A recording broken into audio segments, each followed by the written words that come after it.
Hi, folks. Hi, Rolla here. Let me bring Joe on. Hi, Joe. Hey, Larry. Hi, everybody. Merry Christmas. Happy New Year. Yeah. You said Eddie's coming on? Yeah, Eddie said he'll be on. Oh, I have something. Oh. So what'd you do for Christmas? You probably spent it in the hospital with your dad, right? Yeah, I went to see my father Christmas Eve. And Christmas Day. I saw my Christmas Eve day. I spent with my father. And Christmas Eve, I spent with my girlfriend. And then Christmas Day, the same thing. The afternoon, my father, and the night I spent with my girlfriend. So it was nice. Besides him being in the hospital, it was a decent Christmas as far as my father. Besides him, so it's a tough situation. I was supposed to have a 90th birthday party for him in May, and he was in a hospital. And now it's Christmas already and New Year's, and he's still in the hospital. Yeah. So you tell me what kind of year he had. Yeah. Every time I look on Facebook, there's another disaster. Sal Cartuccio. He's just a kid. He's just a kid up in Monticello. Well, he's not a kid no more. He's a grown man, but they say he just had a heart attack, and he's getting a bunch of stents put in or valves or something. Every day, it's never good news. Never good news. Yeah, when you get older, that's all it is. Yeah. Bad news. You know who I haven't spoke to in a while? I should call him. Sal. Sal's been sick. I spoke to Sal Christmas. Oh, he's sick? No, the day after Christmas. Yeah, he's been sick. First he got food poisoning a few weeks ago. Then he had like flu symptoms. Wow. It's going around. A lot of people got that. It's like a COVID symptom, but it's not COVID. Look who's there. There he is. 5 minutes, Eddie. Captain America's here. What are you, Captain Ogats is here? What happened here? Now don't come on. Oh, Jesus. Spoost, what happened? What are you doing, Eddie? I'm trying to get on this thing. Hey, wait. After 2 years, you're trying to figure it out still? Huh?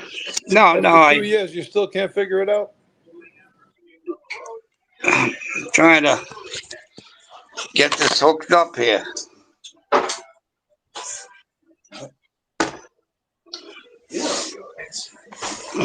You there? Yeah, we're here. Okay, got it. All right. All right. What's up, Lawrence? How you doing, buddy? Well, I'm waiting for the word to come down there and test it. I'm all ready for him. Well, I talked to Joey today. I told him I didn't hear nothing yet, so when I do, I will definitely contact you. Who's Joey? Me. The guy on the right of you, or the left of you, or some of you. He never called me Joey. Huh? He never called me Joey. Oh, Pagano? No, Larry never heard me be called Joey. Oh. You don't know who it is. Joey G. Joey G Whiz. I used to love those G Whizzes. now there's no more. Eddie, what'd you do the last 4 or 5 days between the snow and the rain and the mud and the ice and suffered? First of all, I was snowed in the other day. Thank God. It's ironic. Remember years ago, the people used to say, make sure you check your neighbors because the elderly need help. Here I am sitting in my house, snowed in like a refugee, and not one MF come knocking on my door and say, excuse me, you need any help? You need your driveway shoveled, you need car cleaned off. Mongo gots and nothing. So I sat here like a real stupid, and here come a couple of Oyes, nice guys that come every year, and I says, hey guys, would you do me a favor? Could you shovel? Oh yeah, puppy, 150. Wow. Mamarogam. Well, I ain't gonna die of a heart attack. I said, go ahead, enjoy yourself. So they did it. So I paid him the 150. 150. But What's your driveway, a mile long? well, it's 1, 2, 3 car. It's a long, not long, but about 2.5 cars, length, and about 2 cars width. And how much You snow did you know? have? Oh, I had about maybe 4 or 5 inches, but it was heavy shit, ice. You know. So that was that. But so it was done. So I you did you mine paid myself. $1 a square inch, a square foot. And then you go to the track and the 100-mile-an-hour winds and it's 20 degrees. Forget about it. It's horrible. So it's not enjoyable. It's getting to a point where I think I might be doing the moonwalk pretty soon. The But I moonwalk. gotta see. Yeah, I might say exit stage left. Who knows? It's tough. It's getting to be tougher and tougher. Yeah, You sure know, the is. best I felt in the last 2 weeks was the other day when I shoveled the snow. I went out there about 9:30 when the snow finally stopped. I have a snow blower. I had 2 of them. I gave one away. I wanted to give both of them away so I wouldn't do it. But I'm Yeah. glad I kept one, and I shoveled the back porch and the front porch with the shovel, and then the sidewalk, and I have a big driveway that goes into a big backyard. I did it all with the snow blower. It took me about 3-4 hours. Yeah. And the best I felt was after I come in, I took everything off. I hopped in the shower because I was soaking wet. Even though it was 20 degrees out, I was sweating. Sure. Yeah. I felt good all day. So But it's good to exercise like that. But you don't have a heart condition. If you have a heart condition, it's. I mean, I know a lot of the people I've known or hung out with. They all drop dead of heart attacks, shoveling snow or cleaning off their car or something. I don't fool with it. Mother Nature's a bitch. I don't Yes, like it the is. ocean. I don't like the I was just going to say snow. the ocean and the No. storms. Snow shoveling is very stressful on your heart, Yeah. especially that wet snow. Eddie, did you know that kid Sal Cartuccio? Yes, Al Cartuccio, yes. I just saw on Why? What Facebook. happened to him? He had a heart attack. Is he okay? Well, yeah, he's going in for surgery. I think he said 4 or 5 valves or whatever they're going to put in him. But Oh, he's having open heart surgery. whatever. I was Yeah. Joe. Every time I answer the phone now, it's nothing but bad news for somebody. Oh, Yeah. Well, Yeah. we're in that bracket, Larry. That we're on that escalator. I don't know if we're going up or down. So We're at the top of the stretch, my friends. how'd you leave off with that veterinarian? That he's going to contact you when he's ready for us to go over there? yes. He says it. He read everything about it, and he said it was very interesting, very intriguing. And he says as soon as he gets, I guess after the holidays, he'll give me a shout, and then I'll set up or he'll set up an appointment. I'll call you, and then you meet me at my barn, and then we'll go over there. All right, he'll have the horse or whatever. We don't have to bring. Yeah, he has a standard bred. That's ironic that he I don't know what he used. I think he has it to. I don't know. He goes on the Equiside, not the thread mill and all that. But I'll get more. I'll get definitely more about it. But everything's going along smooth, and Christmas was quiet, and so that's it. Now New Year's, we'll watch the ball drop, Yeah. and then I got a race New Year's Day. So, and that's it. I didn't have Joe Pagamo's number, Joey. It's all right. I Larry, looked you know it Joe up. Pagano, right? What's that? You know Joe Pagano. I was his first trainer. Okay. He wants to come on the show. Yeah, we let's see if I have his number. Oh, you got it. I'm looking for it. You got it. Let's see. He's a good guy. Oh, I know. He's a real good guy. He laid carpet his whole life. I know him. He used to come in a Rambler at Roosevelt Raceway, Frankie Mulet's barn. He used to take all his equipment out of the back of the Rambler. He used to put the horse on cross ties, take him out and train him. I remember. Matter of fact, he's one of the guys that signed for my license. You know, I just got a message just now. Guy says that this show is not on YouTube, but everybody else is on. But let me see if I have Joe's number here. What show is not on YouTube? Some guy just messaged me. He asked me, "You on tonight?" And I said, "Yeah." He says it's not on. I just went on YouTube. I hit, it's on. It's definitely on. Okay, Joe. I don't have his. How could I not have his number? I talk to him and his wife all the time. He was very good friends with Frank Mulet. Yeah. Yeah, that's what I just said. Used to go to Frank Mulet's barn and Yeah. I was born double L. Double L. Me, Larry Summers, Frank Mulet, Joe Pagamo, I think Coco. Frank took it real bad when his wife died. Guest. She was a nice lady. Guest. He really took it bad. Guest. All right. Over there, Joe. I don't have his number. I can't believe I don't have his number. I thought I had it too because I spoke to him. I speak to him on Facebook a lot, so I don't know. Yeah, maybe that's I got. No, I don't have it. I don't have it.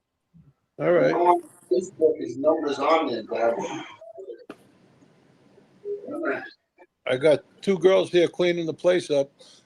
And they just that's told me why here. they didn't park in the guest spot. I hope they didn't tow her away.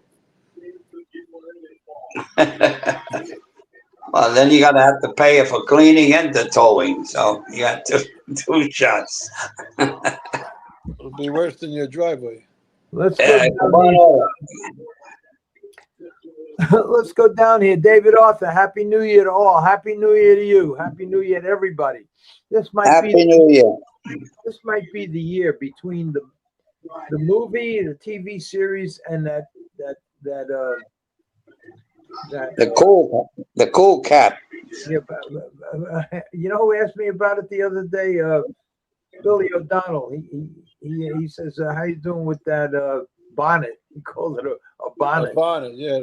Yeah. That's what I should have named it. The cool bonnet. Blue bonnets. The cool bonnet. Okay, Steve the Seal. Happy New Year. That's the Thoroughbred guy, right? Right, Eddie? Yeah. Yeah. All right, now, friend Lieberman. Merry Christmas to all friends. Joe, I hope your dad's recovering. And Merry Christmas to him. I'll call you in a day or two. Stay well, my friends. Larry, you're right. As you get all good news is rare. How is he doing, Joe? I know you talk to him all the time. How's his treatments going? It's a long process, Larry. He's just starting like phase one of it, and it's it's a process. Put it that way. So far, so good.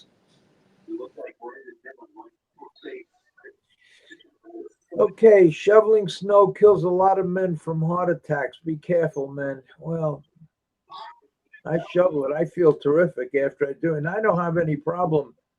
Well, come over to my house when it snows again. Yeah. I'll give you 150. Go ahead. Cost me not much in tolls. Time to join Joe in Florida and get out of this shithole state. Yeah. New York, it's a shame. It was the greatest state in the country at one time. Now it's shot. It's amazing how we used to get up at 4 or 5 o'clock in the morning. I remember one year I was racing at Green Mountain, Pinole, Vermont, and I was living in a motel. And I went to bed, and I woke up, and I looked out the window, and the snow was so high between the snow and the snow drifts. I guess the snow was covered the whole front of the motel, like 7, 8 feet high. I couldn't even open the door because the drift, it all went that way. Wow. And then you finally get out, you get to your car, and then you go to the track. The whole barn area is just one big ice. It's like an ice rink. It's terrible. And then as the months go by, it starts thawing out, and it's terrible. I can't believe I used to do that. We did it a long time, many years. Long time. And thought nothing of it. Just, a cup of coffee in between, a little soup. It was a way of life. Yeah, you just did it. Yeah. I'm still doing it. That's right, Eddie. David says, "Happy New Year, fellas. Happy New Year." Happy New Year, David. Happy New Year. It's you almost have to say healthy because there's no happy without health. You find that out as you get older. It's terrible. Terrible. You hate to be morbid, but every fucking phone call you hate to answer the phone. Yeah. So I was just telling Larry, I was supposed to have a 90th birthday party for my father in May, but he was in a hospital. Now it's Christmas and New Year's, and he's still in a hospital. So you tell me what kind of 90th year he had. Well, thank God he's still to here, get Joe. old and live that long, but I'll tell you. Joe, thank God he's still here. That's all. Of course. But, it's just, you feel bad for the guy. He's in bed, and he's like, and that's not him. He's been active all his life. Yeah. Well, that's what it is, because you hate to see your father, just to be bedridden and can't, non-mobile, and you look at him and you don't want to have a self-pity trip, but man, it hurts. Yeah, I know it. I did it. And it's horrible, but a year and a half ago, he was coming to work with me every weekend. Yeah. Yep. Hey, Eddie. Manny says, Eddie, baby. Yeah. The invisible man.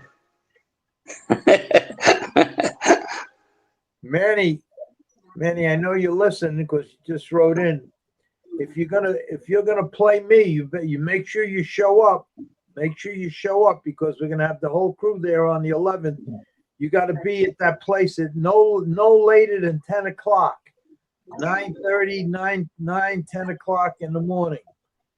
I'll be in touch with you from a week before anyway, but make sure you show up. I don't want to hear nothing. The traffic, I ran out of gas. I don't want to hear no stories. You got to show up. Get a haircut too. No, he can't get a haircut. If he has one of them bullshit haircuts, he's got to wear a hat. He's gonna probably wear a hat anyway. That's the problem I have. You never wore a hat, Larry. I know, but what are you gonna do if the guy wants to play me, and he has one of them bullshit new haircuts with his bald on the side like a mohawk? No, he's not gonna do that. He ain't gonna get that. No, he ain't gonna get no fade. Keep his hair long. Keep it long. And I don't care about the beard or not. I don't care about that, but just keep it long. I got to get a hold of that other kid, Michael, because I eliminated one guy. I'm not going to have two guys on each side of a bird. I'm just going to have one. just one guy, just my friend Peter, and that's it. Because it gets too involved. It's too involved trying to coordinate people that are coming from all different directions. It's a pain in the ass. So I just gonna have Cabert, one guy sitting, Peter sitting opposite him. My cousin's friend from Staten Island, and Manny, and I'm going to be the director. Make sure you show up, Manny. Your lines are simple. I understand. That's it. Director Larry Rolla. If you want me to send you the line, I'll send it to you so you can study it. It's I understand. I understand, Cabert. I understand. I understand. No, I even have them sitting down now because it becomes a project with the. I didn't want to make this a big project. I figure it's just a 3-4 minute thing. It'll take a couple of minutes to do. It's going to take all of 3-4 hours with the lighting and this and that. Because if you're going to do it, you might as well do it right. So, yeah, the less people I have, the more I have to worry about moving cameras. Even though I'm not doing it, my friend Tom's doing it. But try to make things easy for him. So we'll see. It's good, but I want it to be. I want it to be good. Now, when Cabert is questioning you, what is your facial expressions? What is your is your head down? Is it up? Well, that's Manny. Manny's gonna. Well, you gotta have that in the script to where you got tan. Say, Manny, you just stand here because before we go in, there's a phone conversation. Before we go in, Sammy tells me, in real life, don't say nothing stupid. Just keep your mouth shut. Don't say nothing stupid because he'll fucking leave you right where you stand. And if I can help you in any way, I'll help you. So when he goes in there, he's got to be just humble. Just sit there. Just look at him. Don't look at the fucking floor. Look at him, and just be humble. And when he asks you a question, and the question's going to be, why shouldn't I blow your fucking head off? Just say, because I could pay. You're right. I took a shot at you, but I could pay. That's it. That's all he has to say. That usually works. I took a few shots. Okay, happy and healthy New Year's, fellas. That's from Michael. You too. You All right, too, happy. Michael. Okay, Michael, buona fiesta. And here's Eric. Eric always shows up for Joe. With all the corruption in Minnesota, we should all thank the good Lord. That pig governor could have been vice president. Yeah. Imagine that. Can you imagine? that. Yeah. And how she would have been president. Oh my God. Oh my God. The country would have been really gone by now. Really gone. David Arthur, Manny is Larry. Forget about it. David Arthur, forget about it. I just hope he shows up on time. Even though he's every time, whenever he says he's going to come, he shows up, right, Eddie? Whenever he comes, he shows up. He'll be all right. He'll probably, when Cabert says you took a shot at me, you know what he's going to say? Like you say, shut the fuck up. Then I'll get a shot taken at him. He'll die of lead poisoning on the spot. Okay, Manny, Larry, what do you want me to wear? Well, you're going to be coming in from the outside. You're going to be coming in with Sammy from outside Nicole. So you're going to come walking in with a coat, with whatever you wear in the winter, because this takes place in the winter time. So you're going to have a coat on. What you have to wear is don't wear nothing just wear solid colors and no white. Nothing white, nothing light. It's going to be winter. Wear a dark color shirt, and it has to be a button-down shirt because we're gonna have a couple of microphones. They're gonna have one boom mic that's over the table, but you're gonna have one of them little microphones that they pin on you. But got to be in your shirt, so you got to wear a dark, dark shirt with buttons down.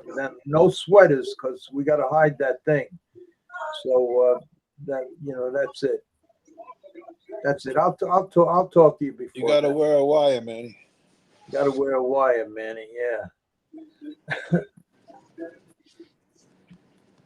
I rehearsed with the guy that's playing Cabert, my friend Vito. He's an ex-cop. He's an ex-retired chief of detectives in Hoboken, and we're going to meet a couple more times between now and then because he has a bunch of lines. He'll be talking a lot, so he's going to have to memorize it. I wish I was up there. I would love to come.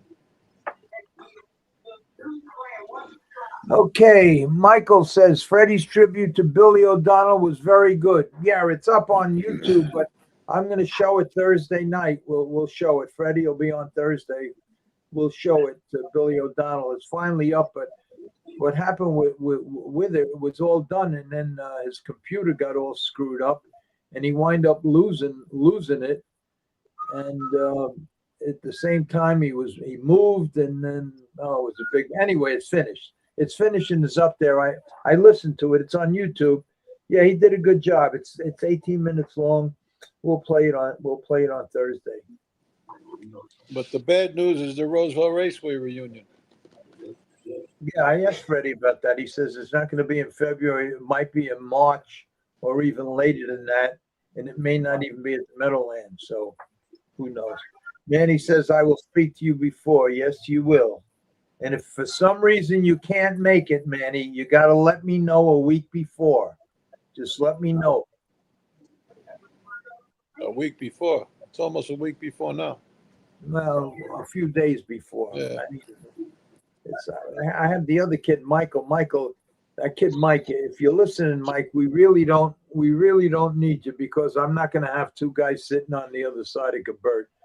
I'm only going to have one because we start going over all the shots and everything, and because we're not going to use 4 cameras, I eliminated all of that. We're just going to use one shoulder camera. It's going to be a high-end camera, but we're not going to use four cameras, and we're not going to do all of that because it's getting to be too much of a.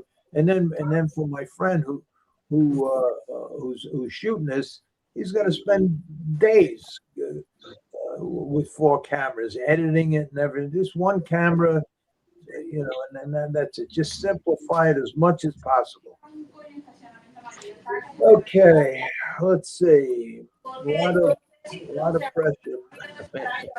Yeah, there's 2 words. I understand. I understand. I will make it no issue. Could I smoke a cigar? That's something I got to find out because I got to find out if they're going to let me smoke. It's the room downstairs. You never smoked, Larry? No, but Cabert with them little Italian stogies, Yeah, well, Manny can't smoke.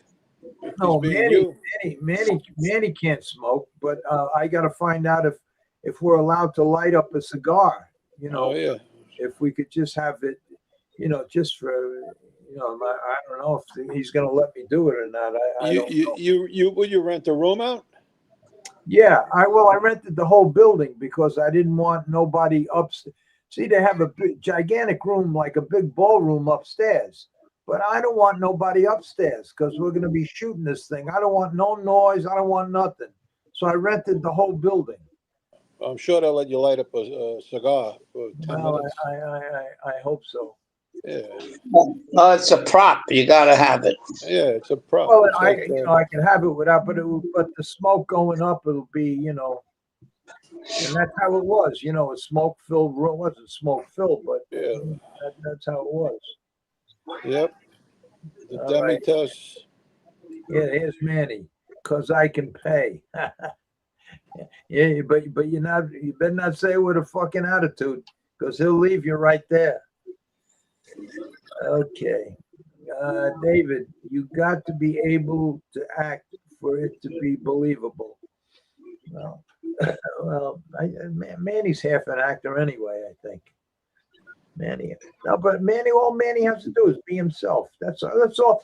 That's all anybody has to do is just be yourself. And well, you can't really be yourself. Like I told my friend that's going to play Kabert. I says he came over. I gave him the thing to read and everything. He's reading it, and I says, "Look, just make believe I owe you the 360. Make believe I owe you the 360,000." And I ran away and I took a shot at you, and I come back and make believe. Just put yourself in his place. Yeah. I can say, yeah. That's it. Yeah, I don't want to make a big deal. I don't want to make a big issue out of it. I want it to look good. I want it to be done professionally, which it is going to be done professionally. And all I really need is Kabert to be believable, which that'll work. And also I have Peter be on his side. He looks the part. The guy from Staten Island, my cousin's friend from Staten Island, his name is Joe Bruno. I spoke to him on the phone. He looks the part. In fact, he looks just like my friend Juicy. Yeah, he looks the part, and that's it. Just gonna be simple. Just simple. Okay, Larry, did Kabert smoke? I don't know what he smoked. In reality, I have no clue. I don't remember if he smoked cigars, cigarette. I really don't know. I don't know. I don't remember. But just so it looks better, I have him, smoking a little stogie just for effect, I guess. I don't know if he smoked or not. Back then everybody smoked, but I don't. You gotta give him a Fat Tony cigar. Think it should be a fat cigar instead of one of them little Italian. Yeah. What, the Donoble? I'm sorry I didn't take the ones that you have in your car there. You got that box of cigars. Every time I get in your car, Eddie, you got a box of that. You should have took one. Manny gave me those cigars. They're Anisette. You got to bring a bottle of Anisette, lemon peels, demi-test cups, the little spoons. I got Sambuca.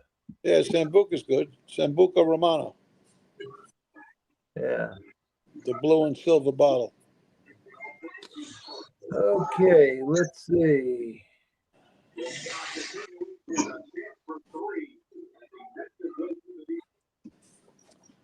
I wonder where Sundance is. Sundance, she was over the house last week. She's with Butch Cassidy. Eddie is trouble. Luck, the horse you claimed from Fletcher. Eddie is No. trouble. No. I had her since she was a 2-year-old. You claimed another one from Fletcher, Eddie? No, I claimed the horse off of Linda Rice. She's in the same barn as you. Yeah. But she's in 3 barns. Eddie talked to her first. Yeah. She signed for my license. I know Linda very well, and I asked her, and she says, go right ahead. No hard feelings, Eddie. Do what you got to do. I said, okay. I said, because every time I put a claim in for a horse, you beat me. So if I claim some of your horses, you can't beat me. So she laughed, and that was it. But I got a nice horse. It's called Smile and Say Cheese. That's the name of the horse. I was going to race him this week, but he sounds like a rat. Huh? Sounds like a rat when you mention the cheese. Nah. Smile and Say Cheese. That's a kid. I know. No rats here. A cheese-eating rat. No, that's stool pigeon. Yeah, but it's different. You see Black this here where Sambuca. Big Bone says Black Sambuca? No, not for the demi-test. No, but I think I had that once when I was in Brooklyn. I was doing a job in Brooklyn, and somebody gave me a bottle. It tastes like licorice. Yeah, it's good, but it's not to put in demi-test, I don't think. Okay, Steve says, Eddie, you smoke these skinny stinkers like my uncle. You don't smoke them, right, Eddie? No. No, he gave me a box of the Honest cigars. And to be honest with you, I like the smell of them because they smell like Honest.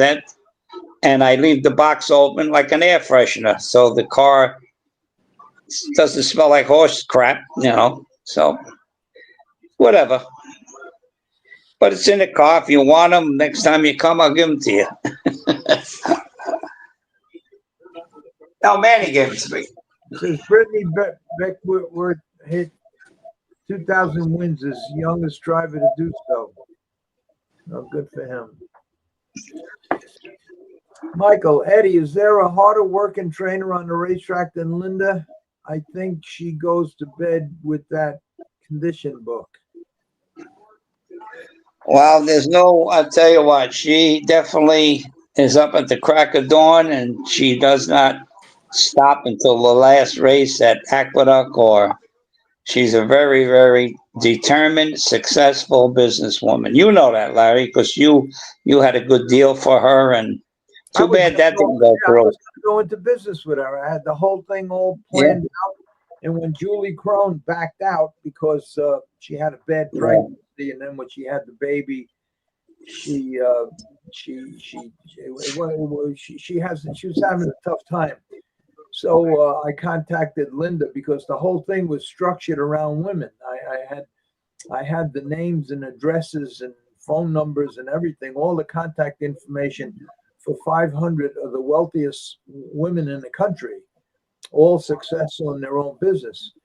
So I put together a little brochure explaining to them that they should take advantage of the perks that are awarded to people like themselves that worked hard and that became very, very successful. And now it's just time just a little diversion that could make you very, very happy. And then I went into all the benefits of owning a thoroughbred racehorse. And it was a real nice package I put together. So I contacted Linda, and Linda has the perfect, even more so than Julie Crone did, because Linda, at that time, she had her father, I believe, and her brother that were breaking all these horses for her. So she had a built-in situation. She bought the yearlings of family broke them, and when they were ready, really ready, they'd send them to her. And so it was the perfect thing. And once we made the deal, she put me in touch with her assistant trainer, some guy, and he was really nice. And for some reason, I forgot the reason why I had abandoned the project. I don't remember why, but I had abandoned the project. Didn't the state contact you or something? No, that was when because I was licensed back then at the time when I did this. No, the state contacted me in 84 when I had American Heritage Standardbred. Oh yeah, right. I raised $50-60 million, and they made me give it all back and shut me down. Yeah, that's when I had that whole. Yeah, that was the first. You always had a lot of good ideas, Larry. I got to say that. When you had that presentation for her, right after basically you abandoned that project or whatever happened, I know for a fact that she had one of the herself. She did a form of that because right after that, I saw about 6 months later, she put ads in the paper for something very similar to that. Looking for starting a syndication. Yeah, you're right. Well, she had five of the wealthiest women go into partnership, and it was called the Lady Sheila Stables. Yeah, because I said there's a lot. Do you know that 51% of the wealth in this country is owned by women? And I told her, I made this thing surrounding all women. The winningest woman trainer with very The successful. wealthiest. And it worked. And it worked. That was a great idea. Yeah. Oh, And it was. You're right. She did do it. Very few people know that she did do it. Yeah. I forgot why I had abandoned the project, but I had abandoned it for. It was a good reason. I just don't remember the reason. But you're right. She did do it. And it was successful too. Yes, those women were unbelievable. One lady, she has the rights to all the electrical. Was it in Las Vegas? She has jets. She's unreal. She had a ton of horses, but she got out of the game. She just got out recently, a year or two ago. She got out because her husband passed away. She had a horse called Seymour Dini, who was a stake horse. She paid, I think, 900,000 for. But when her husband was named Seymour, so and was at a Bernardini, so which was a high priced horse, and after he passed, I think she just got out of the game basically. No, good for her. Michael says that his friend owned a horse with Linda till he sold her, became an Eclipse Award champion. Laverdad. Yeah. I can't say it. Oh, Verdad? Verdad. Yeah. La Verdad.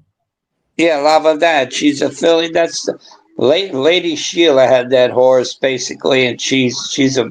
I think that's the brood mare that she breeds out of. Very nice filly. David Arthur and Manny Cigars says Joe G for the Hall of Fame. Yeah. Thank you, guys. Yeah. Okay, Michael says Sheila Rosenbaum was the head of the group which bought okay, Michael knows. Yeah, I told you. Yeah. I wonder why. I can't remember why I didn't follow through with that. But that was a real good thing I put together. Yeah, she followed up on it. Good for her.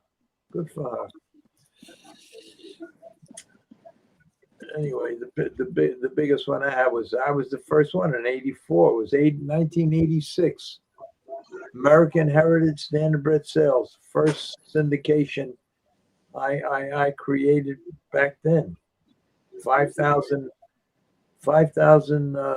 brochures I mailed to doctors, 5,000 to lawyers, 5,000 to money management firms, and that was it was good. I raised $60.5 million the first month. $60.5 million. Man, you should have took a shot with that. Well, I didn't have a choice. I was all geared up for the sales. I had all the sales catalogs and everything, and I had it structured where I was a managing partner. You know, my fee was 10%. 10%. I got 10% of whatever money I raised. I got 10% of whatever the horses earned, and I got 10% of whatever horses I sold or bought. So I was in good shape. And then the knock on the door came.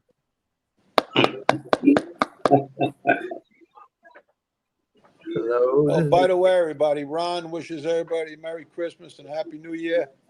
He's gone through some issues. He has kidney stones. He's in a lot of pain. He's going through a tough time, but he said to wish everybody a Merry Christmas and a very healthy New Year to everybody. Yeah, you too, Ron. Stay well. I spoke to him. I think the day after you told me, Joe, that he had that problem, and he was not in good shape, and he says that he had to wait until Monday, which was yesterday. I didn't want to call him today. I call him every couple of days. I got to call him again tomorrow. Well, I wish him all the best. He's a real good guy. good guy. And I says to him, I says, you know, the only book I ever read, and it's true, I never even read my own book. And the only book I ever read from cover to cover,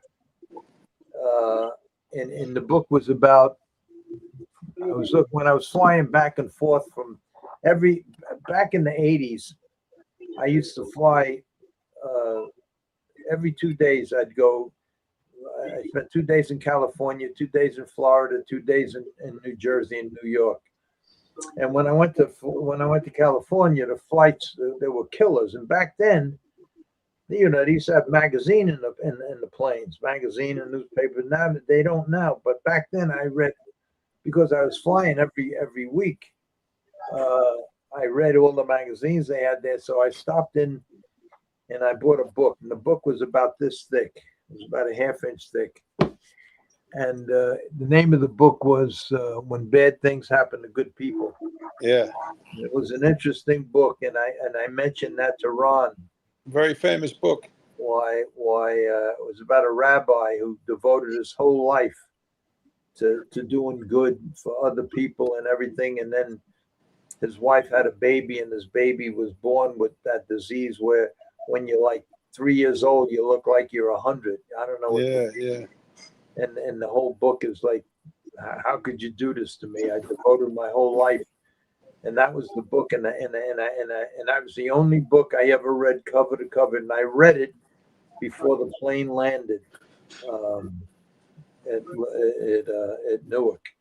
That was a bestseller for many years, and it was a saying that I'll never forget. Why when bad things happen to good people, and it's so true. But anyway, let's see what it says. Oh, that horse died. Okay, Eric, Gary D. It's Brett Beckwith, not Brittany Beckwith, right? Joseph, Hawthorne Racecourse and its OTBs does not allow betting on Churchill, Santa Anita, Oakland, Fairgrounds, and more. Will not pay for simulcast. Illinois needs someone to buy Hawthorne.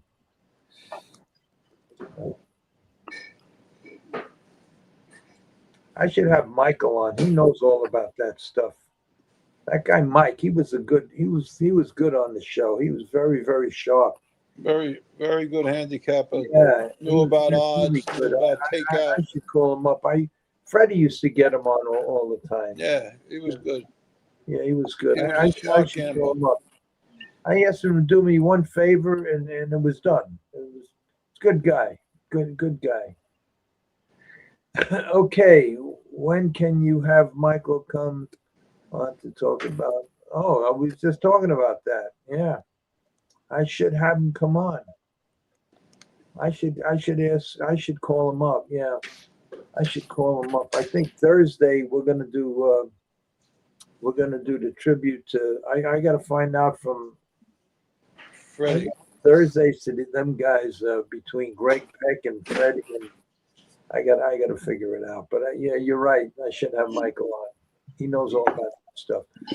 Larry, did you make any money off the sales of your book? Well, I'll tell you what I did. Tell you what happened with it. I went out when they sent for me in California.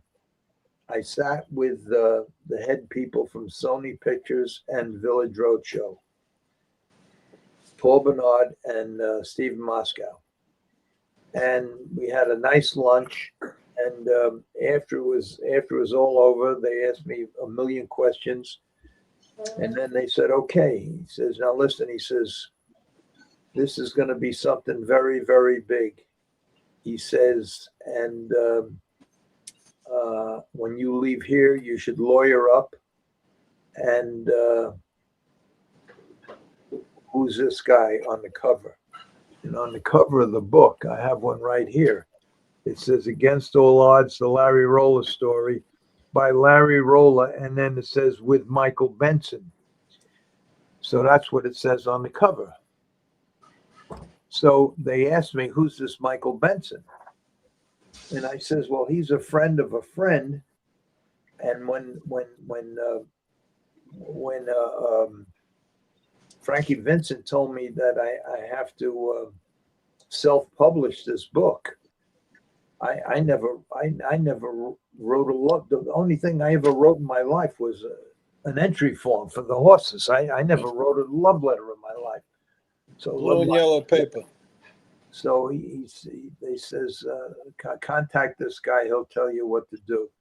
So I called up this Michael Benson, and he told me, what to do, and he says, look, I'll help you write it. So I says, okay. So I didn't know nothing about it, but I gave him $10,000, and he wrote what he wrote.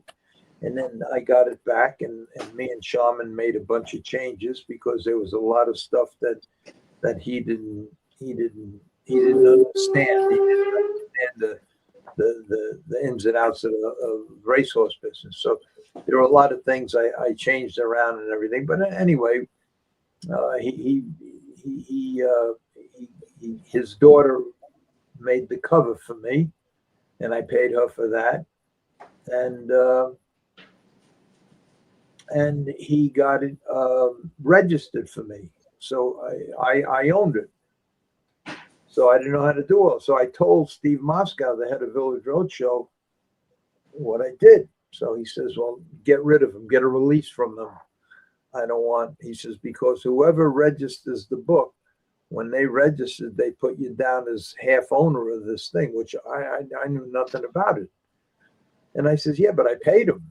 And they says, well, just get a release from him, and tell him that if he don't give you a release, that we're gonna do it anyway, because as long as we have you and it's your story, we don't need the book.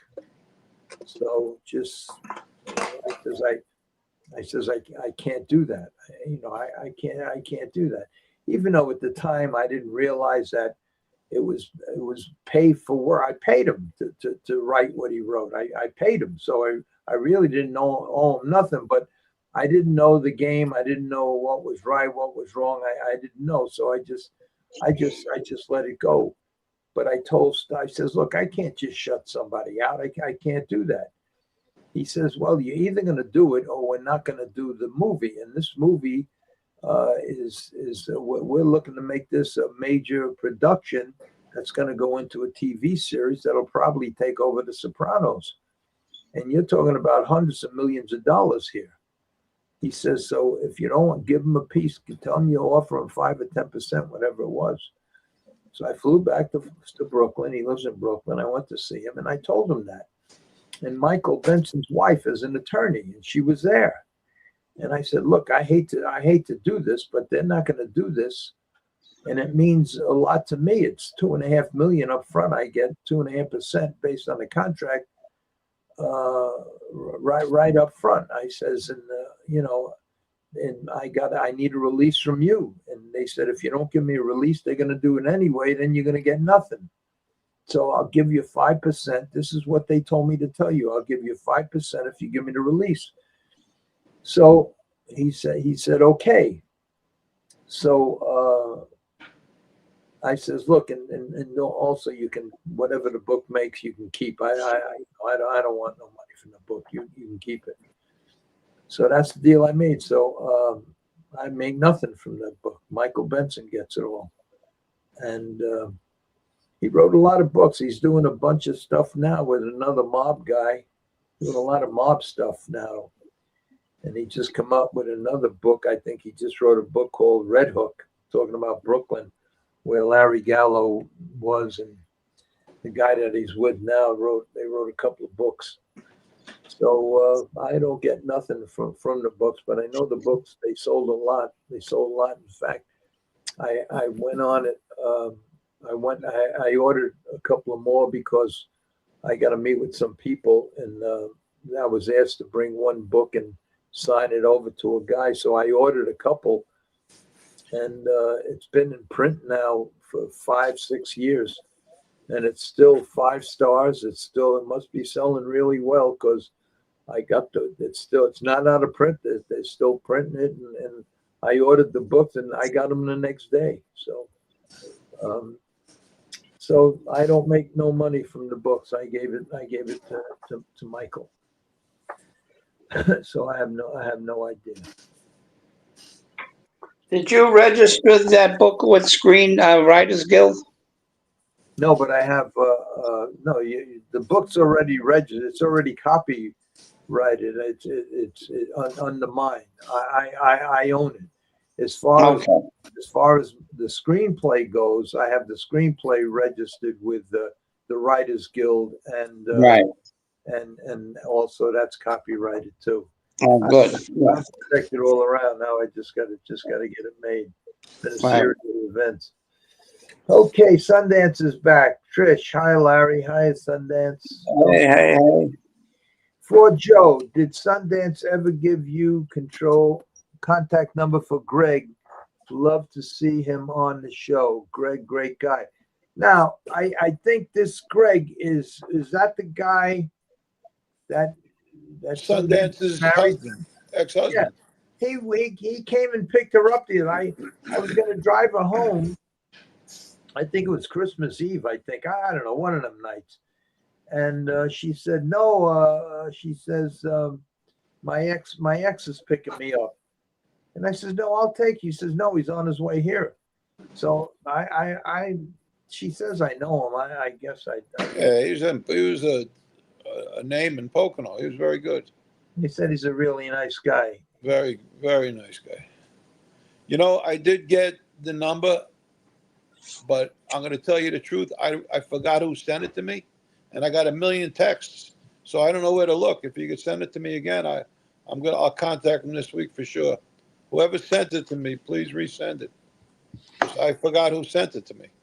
Okay. Trish says, hi, Eddie. Joe, Happy New Year. Happy New Year. Happy New Year, Sundance. Happy New Year, Sundance. Eric says, Sundance, Happy New Year. God bless. Okay. Leonard Weinberg, 3676. CAWs. What's that mean? CAWs. I don't know what that means. It must have something to. What are you guys' opinion of them? My opinion, if they aren't betting after the race starts, then who cares? They can lose like anyone else. Oh, that must be them computerized things. Yeah, it's computer and wagering. I have no opinion on that stuff. I don't understand it. Michael knows everything about that. Yeah, Michael's the guy to ask about that. Sundance, send Greg's number now to Larry. And he'll give it to me. Well, send it to me. My number is 845-313-4155.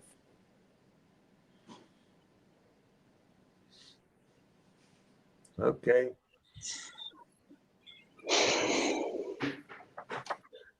Okay. Trish says okay. All right. So Thank you. That's done. All right, Eddie. I figured out a way how to so the gel packs will not switch around. I did exactly what you said with the Velcro, and it works perfect. So next time I come down, that's what I told you to do. Yeah, I did it. I did. You know what I did? I made the 10-inch sleeve 11 inches. Okay. So now the extra inch, what I did was it sticks out from the under back. the blinkers. So Right. I folded it over. I put Velcro on the blinker and on that, and I Velcroed it. So now it can't slide down. It's locked in now. It's locked into the top, so it can't slide down. Good. I put that Velcro and I put the gel packs in another 4 milligram sleeve, and I section that off so it can't move. It's stationary now. It can't. Oh, good. So, Very good. but I want to test it anyway. So next one of these days, the best day for me is Sunday because there's Yeah. less traffic. So one Sunday, when you're going to work one, let me know if it's before, the vet wants to see it. If not, but I know it'll stay in place because I'm all ready for the vet. So whenever he's ready. You All right. could work horses on Sunday, Eddie? Yeah. Yeah. You can work every day of the week. Well, CAWs is computer assisted wagering. Yeah.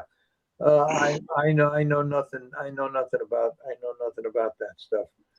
I'm gonna zero in on in fact as soon as Eddie can I have right here, where the hell is it? I have right here.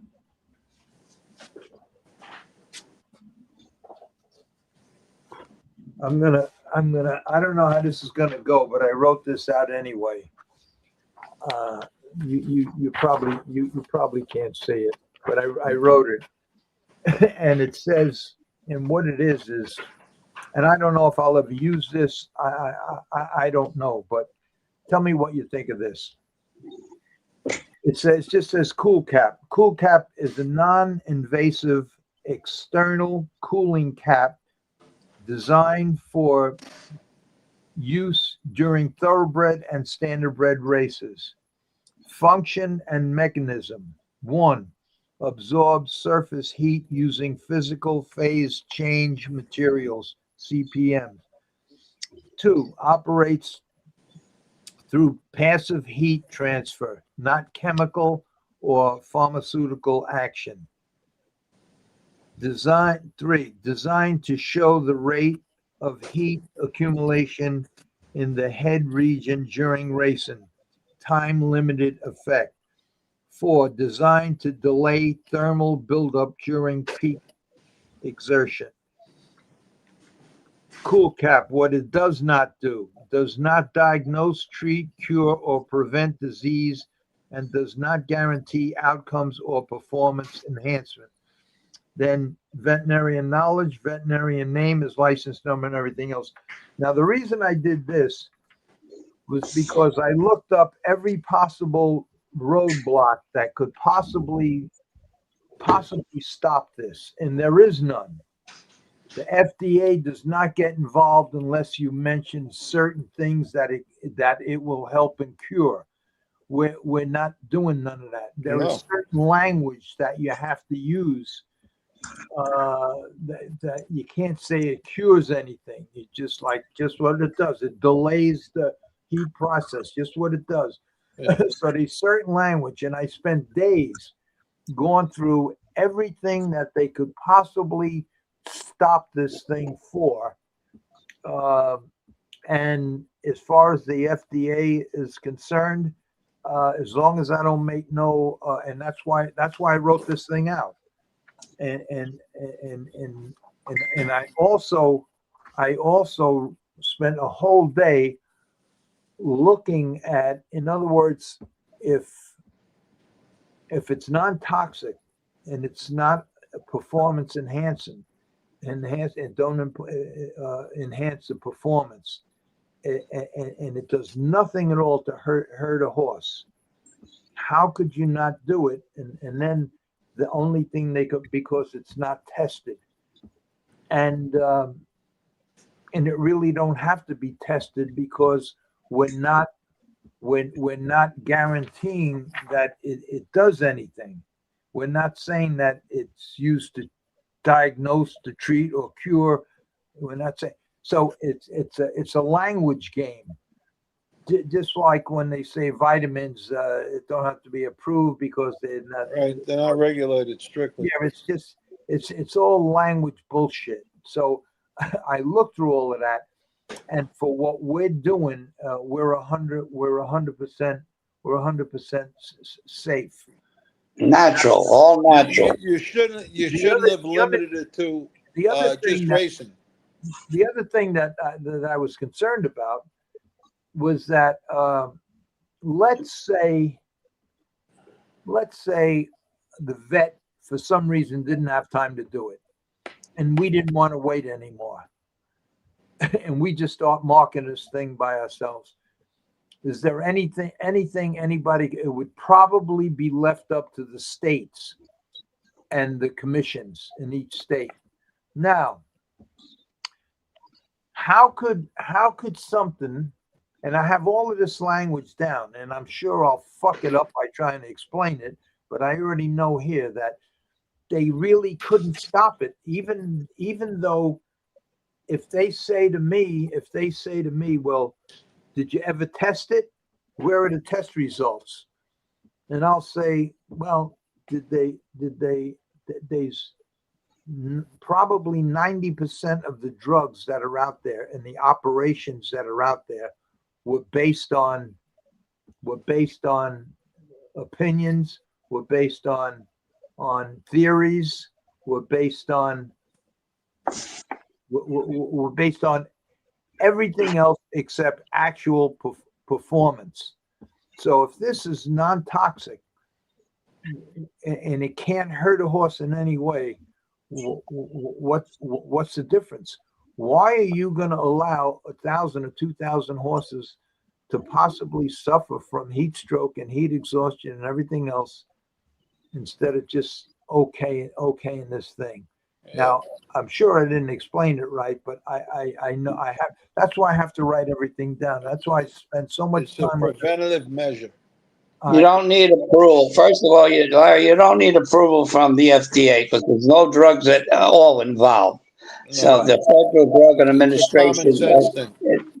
I mean, you see every day on Facebook, they advertise all this ginseng, this thing, that thing, this, and it says not approved by FDA. And so it's all a bunch of bull. There's no drug. Let me say this now. I got to keep interrupting, otherwise I'll forget. I went through for days on this thing, and I found a letter that Dr. Palmer, who's part of HISA, wrote.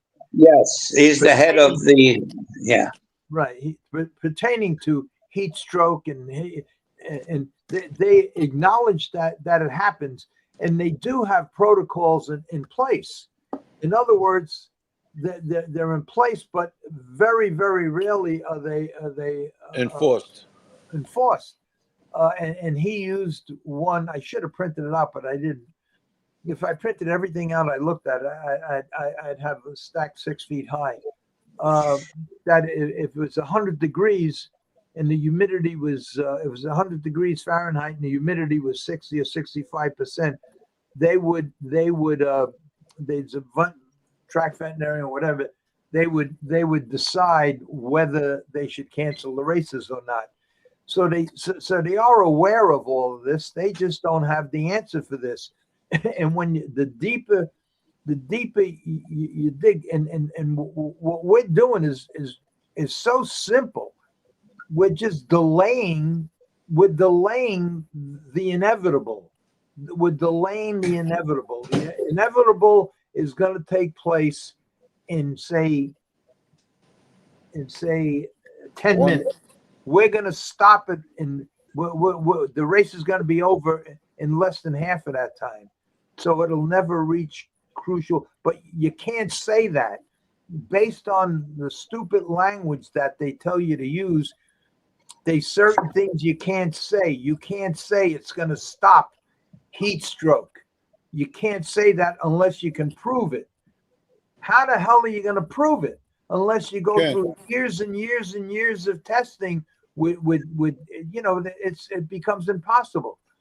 So I went through all of that because in reality, except for my movie, this is my last hurrah.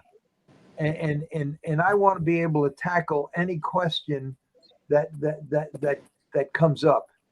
And I'm just waiting for somebody in the racing commission to say to me, well, we're not going to allow it in this state until you can prove that it does exactly what you said. And then my answer to that was, I'm not saying it does anything. All I'm saying is that it will slow down what's the inevitable. I can't stop the inevitable from happening, but I could slow it down. And that's all I'm saying. Now, if that slowdown is enough to stop whatever you're talking about, fine.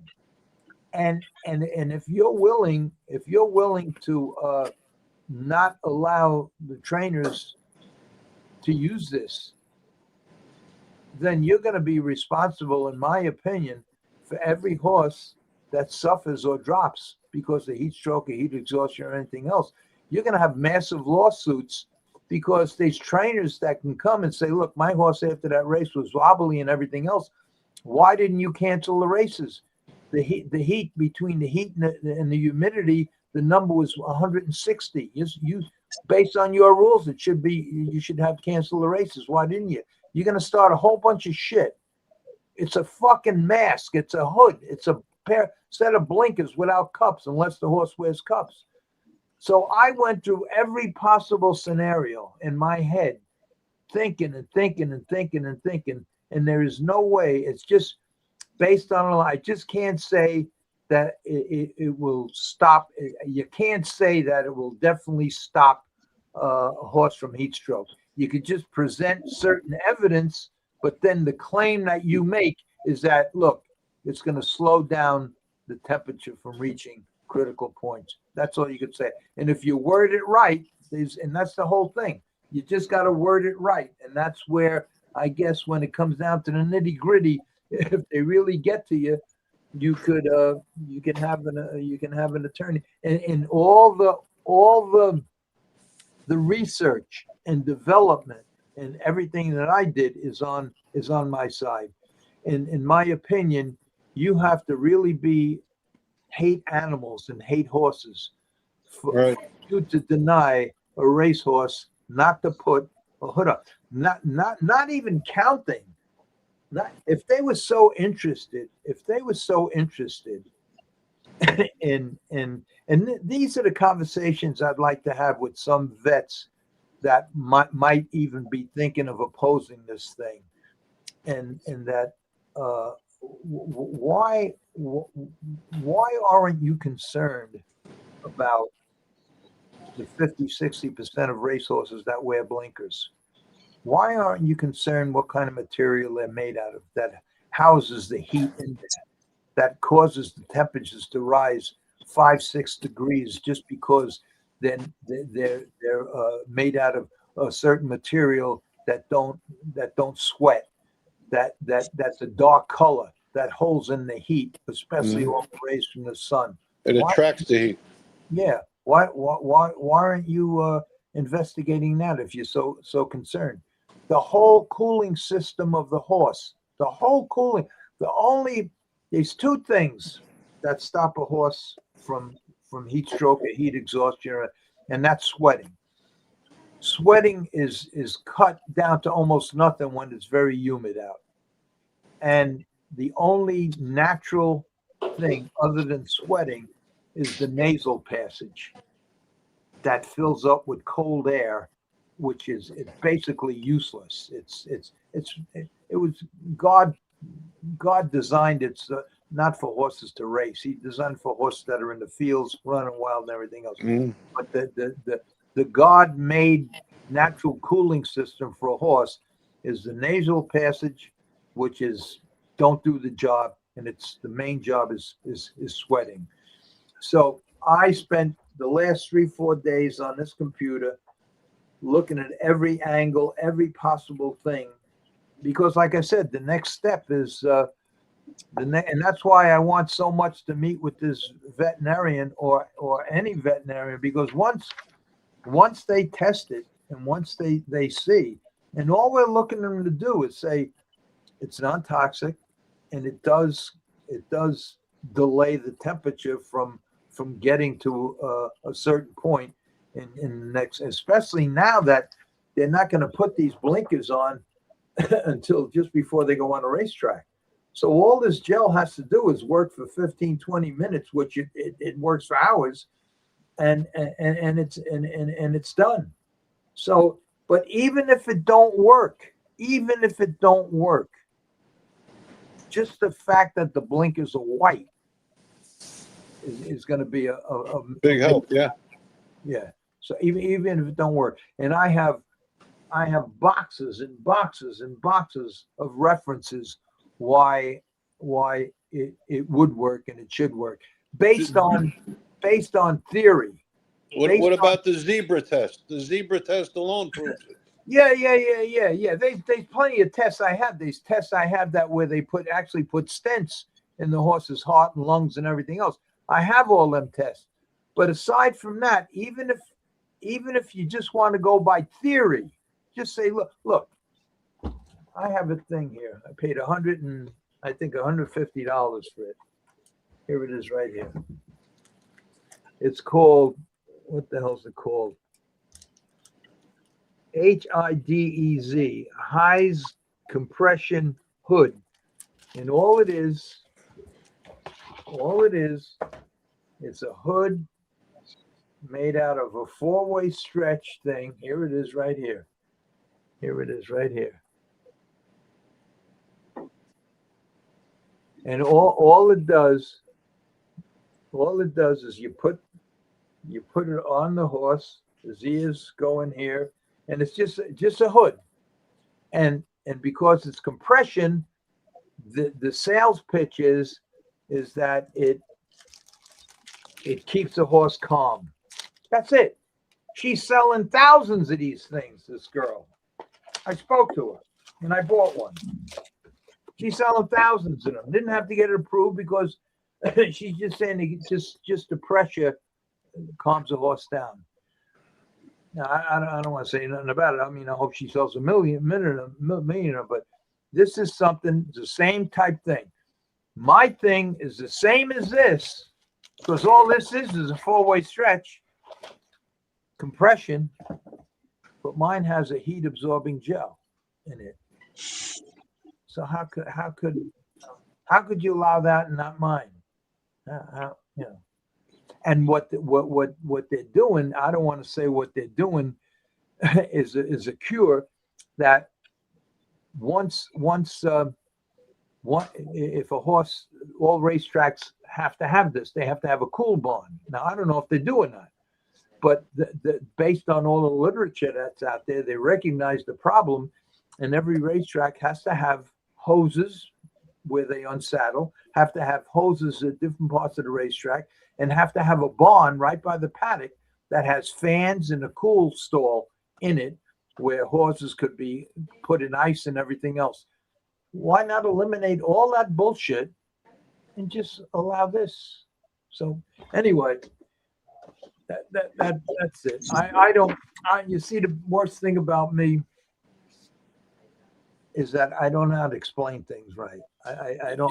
You did a perfect You did a job. very and good it's job, a common sense thing.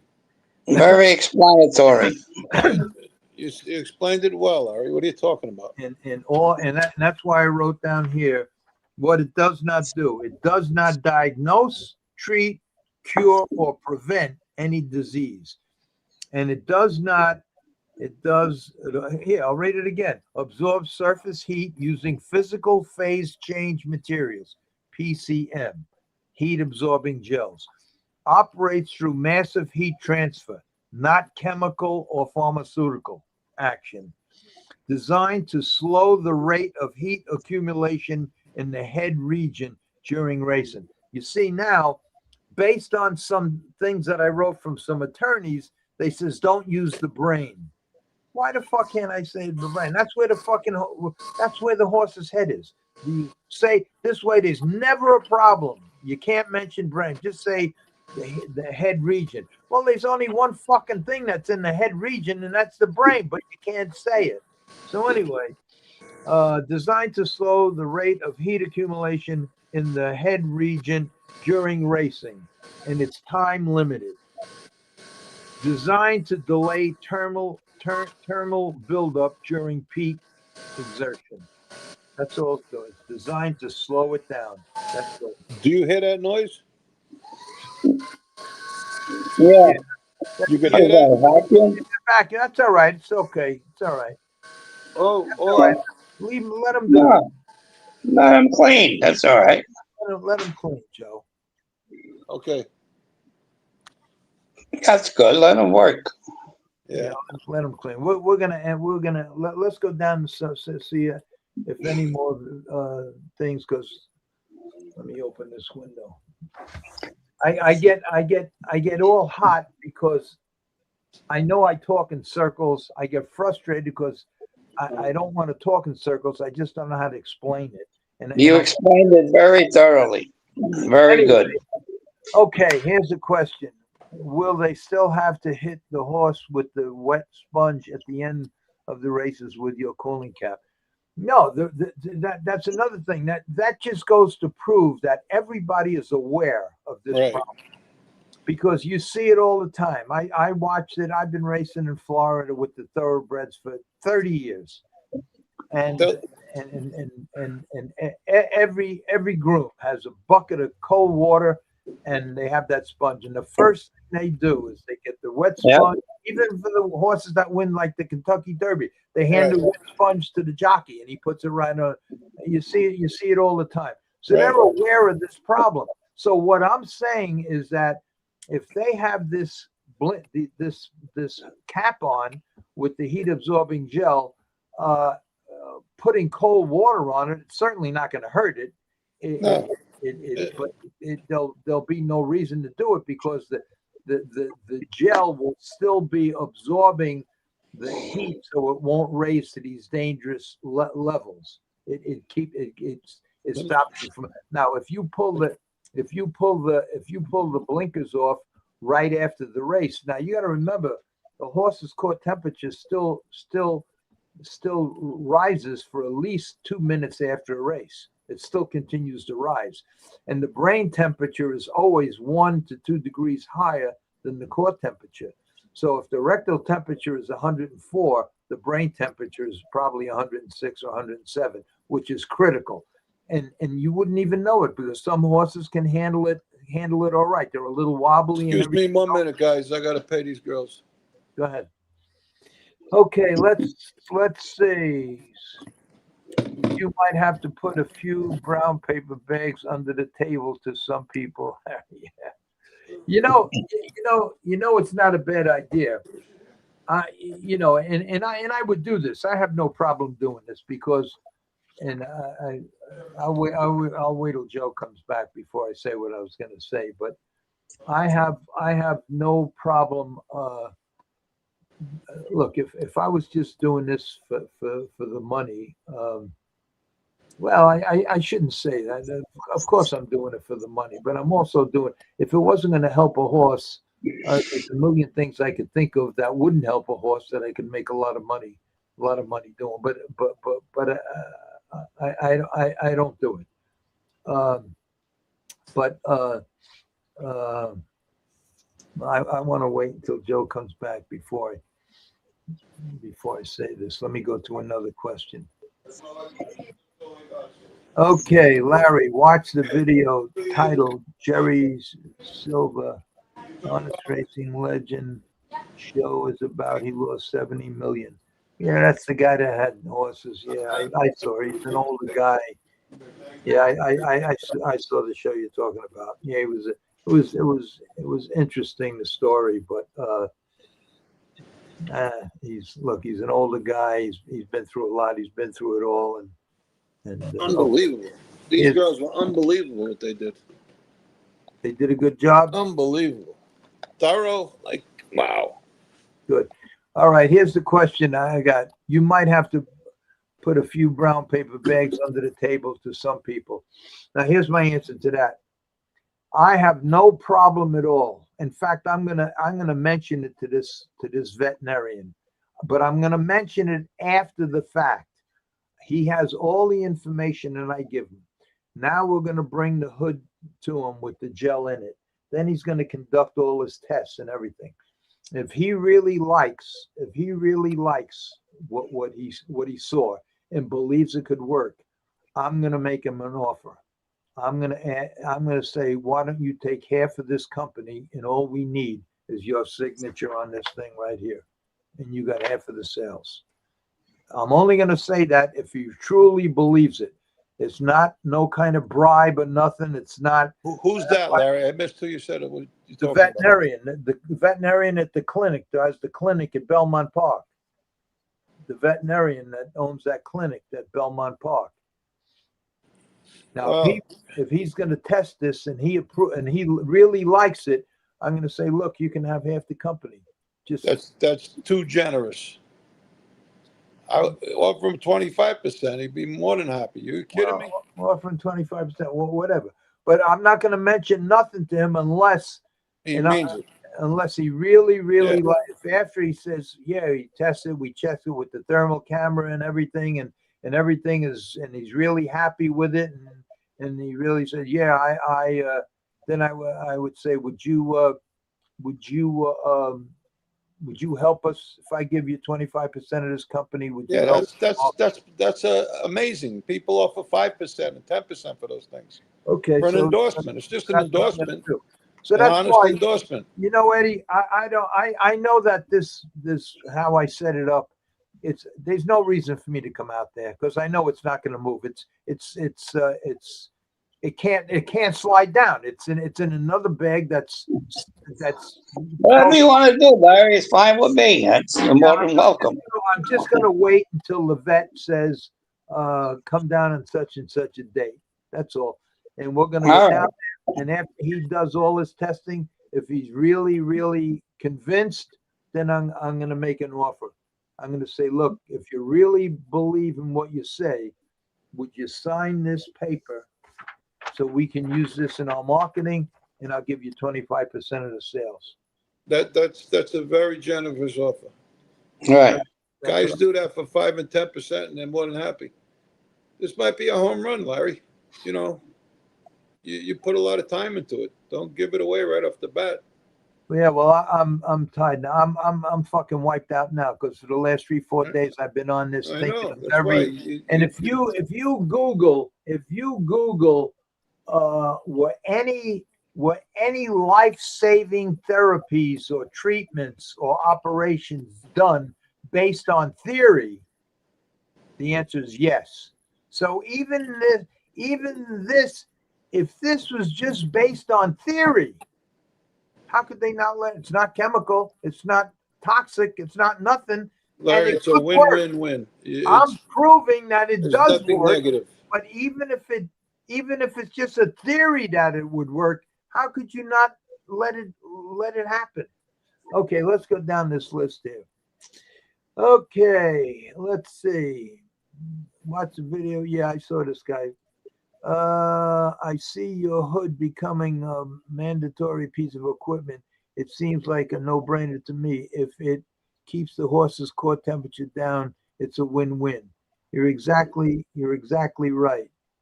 And not only that, but if and that's why I'm not going. The only decision I have to make now. The only decision if I have to make, look, this girl who's selling this thing, I found out the whole story. I know where she makes it. I know the company. It's in China. I know everything about this already. And I think it was, what's that guy's name? That really nice guy that's always on the show here. He comes on once in a while. Oh, geez, I forgot his name. He's the one that called me and told me about it. He says she sells hundreds of them. Everybody got them. In fact, I seen horses racing with them on. We're gonna make our own, and these are black. These are black. And when you put them on a horse and you take them off, they're black. They don't breathe. They just, all they do is trap the heat in there, and they make. And under sunlight and everything else, it's a killer. But I don't want to hurt the girl. Good. If it helps, good for her. But I don't see how like this kid says it should really be mandatory. You got to think when you think about it, there ain't. The Heiser is doing everything they can to protect the horse. In some cases, they're really, really hurting a lot of trainers by the extremes that they're going to, and indirectly they're hurting a lot of horses too. But it's overkill what they do. I don't want to get into that because I need HISA. So I don't, but they're trying. They're doing the best that they could.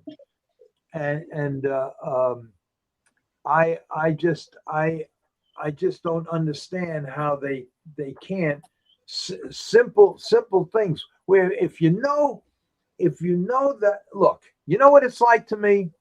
I remember years ago, no more now, so the young kids today won't understand. Years ago, in the 70s, in the 60s, in the 50s, when I was a kid, and we had these cars at 1940 cars, 1950, 55.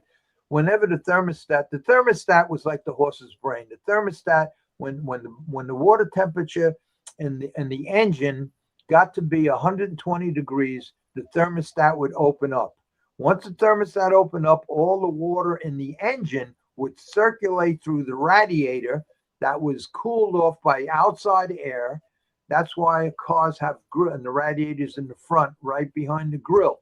The air comes through the grill, and as you drive, it cools the water in the radiator down.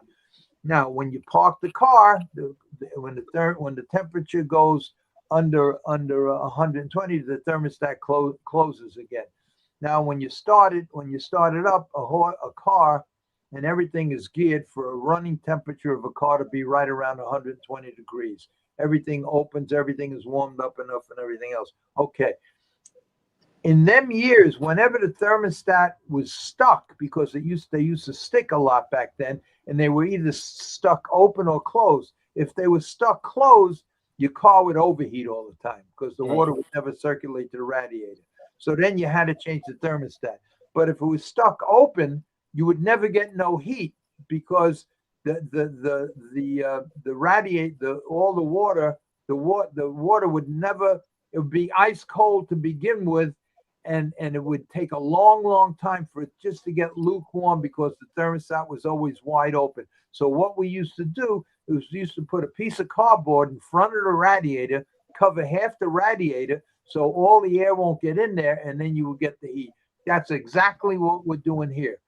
We're putting a heat absorbing gel by the brain of the horse, right on the crown of the head, right in front, right on the forehead, right between the ears and the eyes, and it's going to be a heat absorbing gel that's going to last for 15. That acts like a thermostat. Yeah, that's going to act just like a thermostat. So that's the simplest way. Now it's completely non-toxic. They sell it now for humans.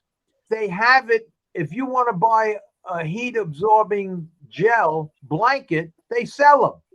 You want to buy a blanket or mat for your dog, they sell them. The big difference is they're all water-based and they don't last that long. Ours is a water-based gel. But the concept is the same. Right. So if it's okay that you can right now, you can Google heat absorbing gel blanket, heat absorbing gel pillow. They sell them. Heat absorbing gel mat for my dog. Most of them are pressure release. You gotta lay on it, and that activates them. But you can buy all of that stuff. I just made a better gel that's not water based, and made it for horses. And then I patented it so nobody else could do it, and that's it. But right now, if you Google heat absorbing pillow, you find it. You can buy one. So if you can buy it and a human being can sleep on it, how the fuck could you not allow it to be on a horse's head? I don't get it. You don't have to get it. It's 100% good idea. Okay. Let's go down these things here. David Arthur, where are the hoods made of? Why are the hoods made of white material instead of black to reflect sun and heat? To reflect sun heat instead of absorbing it. You're 100% right, David, because it's a fact. It's a fact. It was never. I looked it up. Was the fact that black blinkers absorb 98% of the sun's rays versus white. it was never, a study was never done. I looked it up. I looked every place I could possibly look, see if that study was never done. It was never done. Now I could ask why was it never done? It would be like you putting on a full polyester mask and go and play tennis. You know, I mean, with a black mask, where if it was white, it would reflect 98%. So that's why my hoods, and we're going to be making them all, because we have to widen the hood a little bit between the ears, because the ears on regular hoods, the distance between the two holes is 3.5 inches. I need them 4 inches. That's the only change. No big deal. So we're going to make our own hoods, because all the other hoods are made from inferior material from China, and we're going to do everything in house, because there's not one company in the United States that mass produces blinkers. We're gonna produce our own blinkers. They're gonna be custom blinkers. They're gonna be all of them are gonna be white or light tan. I'm not sure if I'll have two colors. I have two different color materials that they sent me, and all the materials are gonna be they're all gonna be approved by this company here.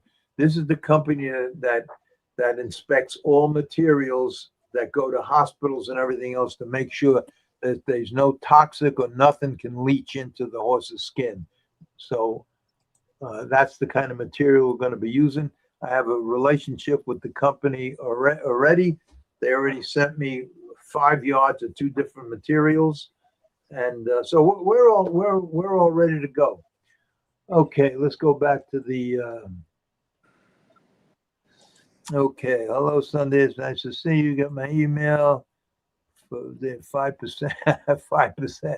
David says give up 5%. I guess that's what he means. 5%. Yeah, that's a gift. It's for an endorsement. It's a gift. You Well, might have a. You know, I may be wrong. Eddie knows better. But all the top trainers are going to be training at Belmont Park, especially when they're all going to be there. Everyone is going to go to this vet and ask him. They're all going to go to this vet and ask him. That's why his okay is so important. It's also a decision that I have to make. If he says, well, yeah, it really didn't prove nothing more, it gives me this flim-flam answer, I have to sit down and have a talk with him. I got to have a talk with him and say, listen, did anything you see hurt a horse? The answer is no. So why not just say, yeah, based on the studies and the information, it should work. Eddie, why is this guy's credentials? What credentials does he have that are so important? He's the head of. He has the hospital. He's the head veterinarian of Belmont, and the head surgeon, the head director. So he's a well-established, known guy. Oh yeah. Well, you see, the one thing about him, which is good, that I know, and because he comes over to the barn a lot, when a lot of these trainers get their horses on vets list, he oversees and he diagnoses them, and then he sends a letter to, I don't want to say the name, but he sends a letter to the company, and they oversee it, and they take the horse off the vet list, more or less. All right. Send a letter to Marie, address it to my wife. Okay, David says, why aren't hoods made of white material to reflect sun heat instead of black? The truth of the matter, the truth is, I don't think if you went to every trainer, they have at least half their horses racing with hoods. If you ask them, why is this hood red? They would say, that's my owner's colors. Right. That's the answer. Not one trainer, I would bet. There's probably 4,000 or 5,000 thoroughbred trainers in the United States. I think if you asked everyone personally, what color are your blinkers? Why? The colors of my owner's color. They're my colors. They don't the what you just mentioned here. The white material reflects the sun heat. Don't even come into their thinking pattern at all. Not And one it would should. ever say, And it should. and it should. It should, because if you think of it, it's a 1,200-pound horse. The whole horse's body temperature is regulated by a brain that's as big as your fist and weighs about a pound and a half, 2 pounds. Okay, that whole thing. And out of 95, 96 gallons of blood that gets pumped through in a 1.5-mile race, only 15% of that goes through the brain. And that's why it's so important to keep the brain cool, or keep it as cool as you could for as long as you could, because once it reaches a certain temperature, and that temperature is already, they already know what that temperature is. It's 106, 107. That's when tissues start to fail and everything in the brain. And that's when the mixed signals start. And that's when AFib starts. When the brain starts fucking up, getting a little hot, the signals start fucking up to the heart. And then that's when AFib starts. Once AFib starts, the heart beats twice as fast. Everything happens twice as fast, and then complete shutdown and breakdown. And it's erratic. It's very right. Crazy. Okay, now let's see. Make someone a partner that can make it mandatory to use. No, it's not. No, there's a lot of horse groups out there. Aside from HISA, there's a lot of horse groups in Kentucky Right. that have, and I can't see any horse group not approving this. PETA will love it. ASPCA will love it. How could they? Even the fact that it's only white, even if you just promote the fact that it's white, Right. just that fact alone, it got to sway a lot of people. Why the fuck well, my colors on my horses, my colors. Oh, I should have brought a set up. My colors are pink and blue. And the reason I get pink and blue is like everybody gets these crazy colors so you could see them across a mile racetrack. So with the binoculars, it's easy to spot your jockey with the colors, and also that they make the colors of the jockey the same colors as the owner, the colors of the jockey, the colors of the owner, and that's what the blinkers are. But if there's a real good reason why the blinkers should be white instead of black, like Sierra Leone, where's black blinkers? Black blinkers. Let me ask you a question. Blinkers? With the thoroughbreds, is it the same as the standardbreds that we had to wear white pant legs? No, the jockeys wear whatever colors the owners. So they don't have to have no white in them like we do? No. The harness drivers have to wear white pants. Yeah, but thoroughbreds wear white pants. They do. But the colors that they can. No, I understand, but I mean, we got a set of colors. You got white on the bottom anyway, so there's white in everybody's colors. Yeah. I see your point. Yeah. Yeah. Okay, Steve. Remember when you were a kid, your mother used to tell you, "Where you going out and wearing the black? It's so hot out. It's going to attract heat." What on a T-shirt? Steve Seal says, in this day and age, HISA will be determining factor along with the vet on the use of your product.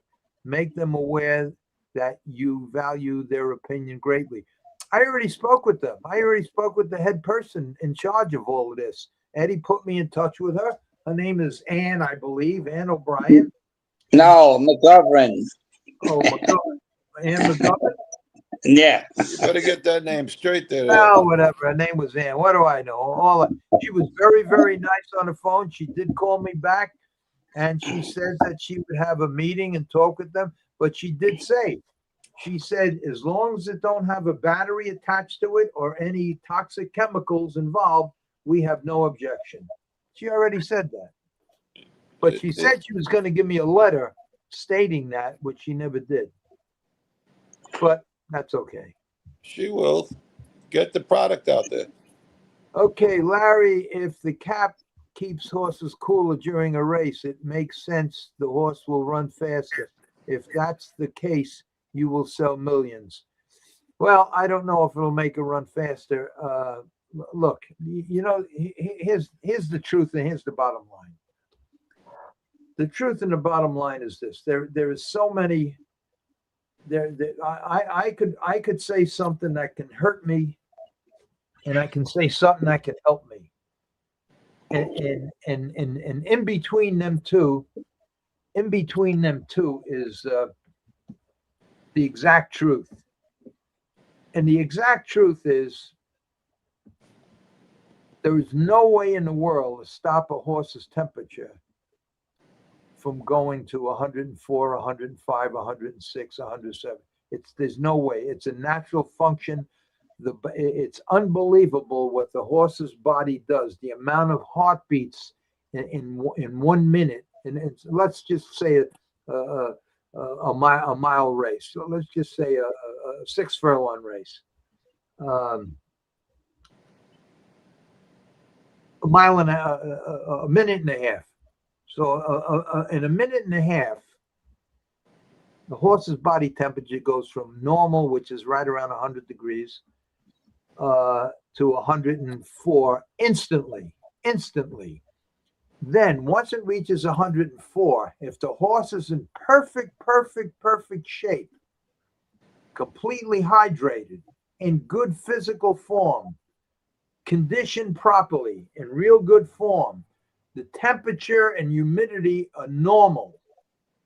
The temperatures on them kind of horses will probably never go above 104, 105. Now, even with them horses, the brain temperature, which is the thermostat of the horse, is always 1 degree Fahrenheit hotter than the core temperature, meaning the temperature in the horse's muscles, which the horse's muscles are the ones that receive 85% of the blood that's pumped from the heart. The brain only gets 15%.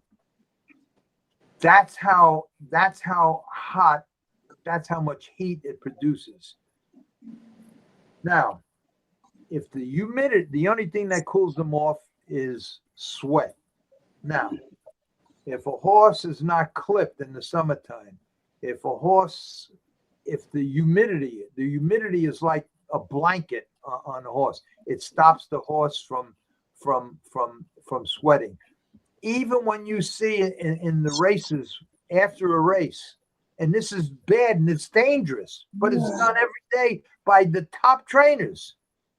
Horse comes in, they take the saddle off, they hit the horse with a hose, they throw a blanket on him, or some just walk him back to the barn.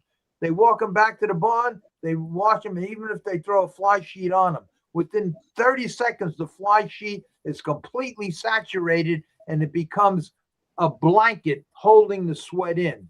The best thing that you could do for a horse in the summer with a humidity high is to hose them off with a hose, scrape it, hose them, scrape the water right off. Just keep the water right. That's the best thing you do. Nobody ever does. Now, that's with a normal horse, with normal hydration, normal conditioning, normal everything. A horse that's not hurting. Don't forget, if a horse has a little problem, say he's quick, say he's got a little problem that you don't even see in this little bullshit run that the vets run him up and down the shed row. I mean, half the time. Do you know why thoroughbreds, it used to be, maybe not now, I'm talking about when I was in the business. They'd never get a horse shod during the week. They'd always get them shod either the morning of the race or the day before the race. This way, because them nails come so close to the bloodline that they don't want to take the chance that they'll go into the race sound and the pounding, because the horse's bloodline, especially the thoroughbreds, they use nails that are half the size of standardbred nails, half the length, half the thickness, half everything, because the soles and the walls of the thoroughbred feet are so not there. They're so thin that's why they want to shoe them the day of the race or the morning of the race or the day before after they come off the track. So there's no chance of them getting quick, because if they're not quick, then the nail is so close to the bloodline that after a race, a lot of them become sore and everything else. Right. This drives the nail in. So now you take that into consideration. Now you take into consideration Lasix. Now a horse is 70% water. Horse's body, 100 pounds, 1,000 pound, we'll use 1,000 pounds. 1,000 pound horse, 700 pounds of it is water. If a horse loses 10% of that fluid, all the organs start to degenerate. Now listen to this. This is fact. A horse sweats 4 gallons of water in a minute and a half. Regardless, summer, winter, fall, whatever. So 4 gallons, okay? Latex, you lose another 4 gallons of water. Okay, you know how much that is? That's close to 10% of the fluid just by sweating and latex. So you're in the danger point. You're in the danger point already, just by horse sweating naturally, and horses given latex, assuming that they were completely hydrated and in perfect physical shape going into the race.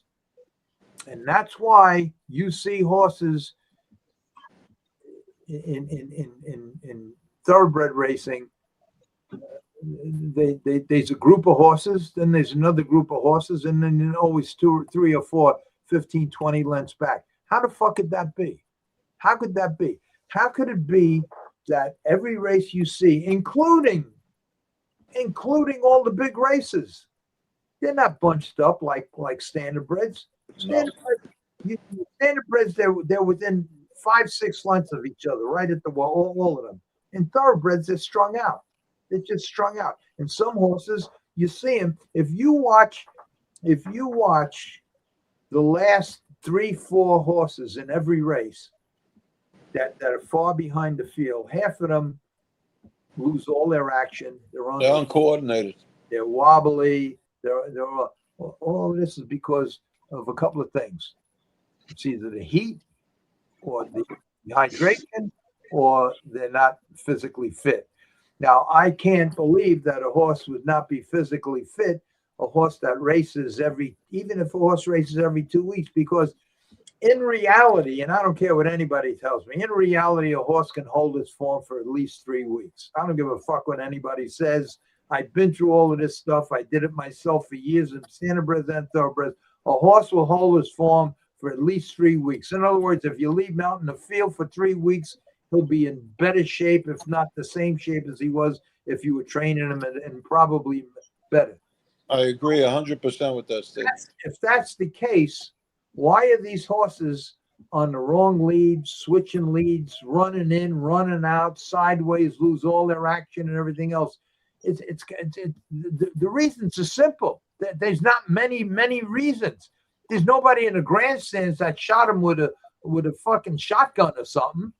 And it's either dehydration, or they're not physically fit, or there's only 2 or 3 things. Lactic acid buildup. Yeah, or it happens all the time. Now, the lactic acid buildup, that's another thing. And a lot of people, and look, I said this in the beginning. In my opinion, every horse should be given a milkshake before every race. This will level the playing field completely and will help every horse. You have no idea what some of these horses go through because of lactic acid buildup. You have no idea the pain and the suffering that these horses go through because of lactic acid buildup. And yet they make it illegal. They make it illegal that they won't let you give a horse. I can't get into that because I don't want to get into it. It's like us getting a Charlie horse. You ever wake up in the middle of the night and your calf is right. That's it. You ever get them where there's no relief? Just your whole calf. That's lactic acid. That's what happens to horses. Their shoulders, their back, their stifles, their muscle. It's just they just start losing, and it's very, very painful. Now, once that happens, now that can happen if a horse is lame. That happens even faster. If a horse is not physically fit for whatever reason. I remember the big argument I had with Alan Sewell one day. He had a 3-year-old that must have weighed 1,200 pounds, 1,300 pounds, 17 hand, gigantic 3-year-old, big stud coat and everything else. Just crazy, just full of himself, a stud horse. So he's talking with the vet one day in the barn in the office, and he said, "Yeah, I'm seriously thinking of cutting this gray. He was gray horse. Seriously thinking of cutting this horse. Why? What's the matter? Well, nobody can control him. Nobody wants to jog him. I can't get an exercise rider to go with him. I can't do this. I can't do that. I wind up ponying him. Now the pony girl will only take him once around, and now I'm just a shed rowing him. Nobody wants to shed row him because he's wild. He's on his hind legs walking and everything else. So the best we could do is just cut him and get rid of the problem." So I'm sitting there. I'm saying, "Alan, it's not my business. It's your horse. But what are you, fucking nuts? What are you, fucking nuts? Here's a horse. He's a 3-year-old. He's full of piss and vinegar. All he wants to do is race and have a good time and everything else.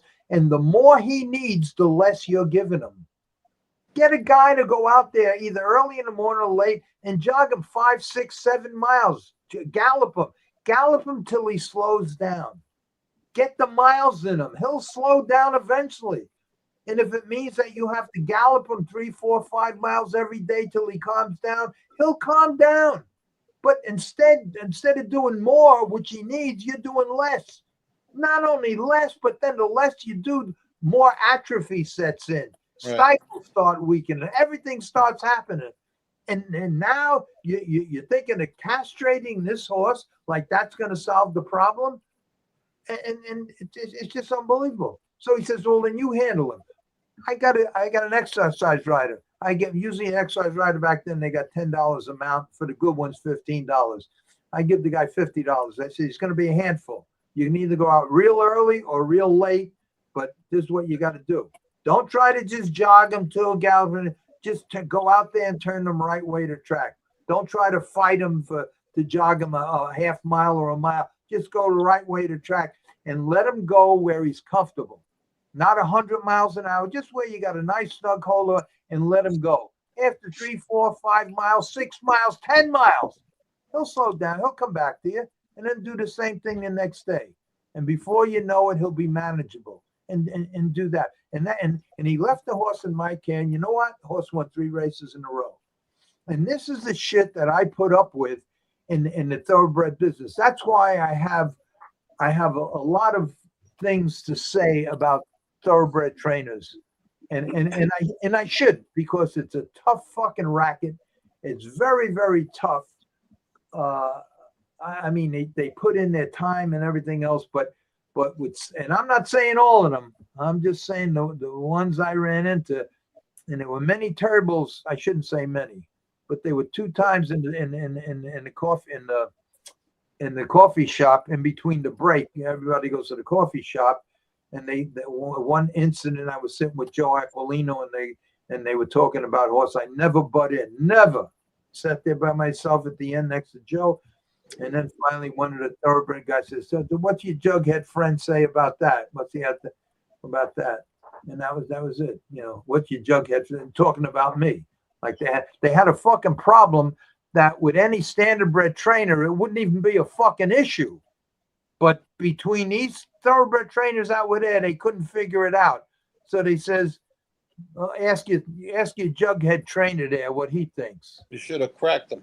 I turned the table over and I walked out. Good for you. Vinny Hogan was the head of Security Mutuals. He got me out of that beef. But that's the shit that I shouldn't talk about these guys because everybody does their best. It's just that, look, you have to know what you don't know. You have to know what you know, and you have to know what you don't know. And if everybody just goes by that instead of thinking that they're the best, they're the smartest, they're the best in the world. And then I keep getting back, if you know so much, Larry, how come you never, how come you didn't win these races? My only answer is I won the races I had to win. If I wasn't good at what I did, I wouldn't be alive today. That's the only way I can answer that without going through. Read my fucking book and you'll know why. So I don't want to come on like I know everything, but it's just that now in the final years of my life, I come up with something that I know can help a horse that's been a major fucking problem from the history of horse racing. It's not that they don't know about it. They know about it. They know. They can't do nothing about it because there ain't nothing you can do about it. The only thing I do about it is just delay the inevitable. That's all I want to do is just delay the inevitable.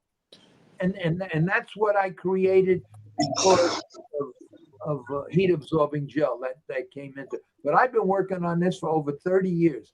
I have in my basement every kind of material, every kind of head wrap, every kind of everything. And it was only in the last year or two that they start coming out with these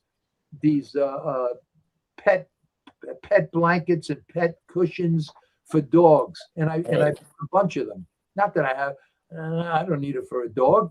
I bought them and I took them apart and I contacted the people that made them. The problem I had was they're all made in fucking China.